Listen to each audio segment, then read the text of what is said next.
राम मंदिर सोहळ्यानंतर किंवा आधीही महाराष्ट्रात मोठी राजकीय घडामोड घडणार असल्याचा दावा सामाजिक कार्यकर्त्या अंजली दमानिया यांनी पत्रकारांशी बोलताना केला आहे.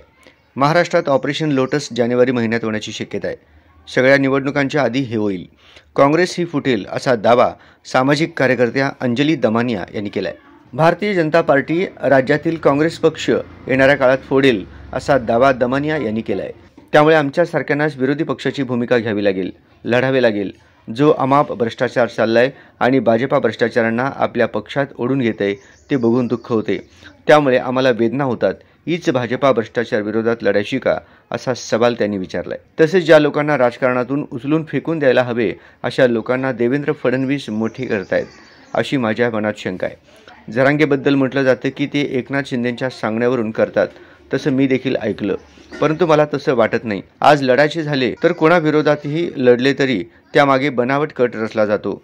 पूर्वी मी खडसेंविरोधात, सिंचन घोटाळ्याविरोधात लढले तेव्हा मी फडणवीसांसाठी लढतंय असं लोक म्हणायचे. पण आज मी फडणवीसांविरोधात लढले तर पुन्हा लोक तर्कवितर्क लावतात असा आरोप सामाजिक कार्यकर्त्या अंजली दमानिया यांनी केले आहे.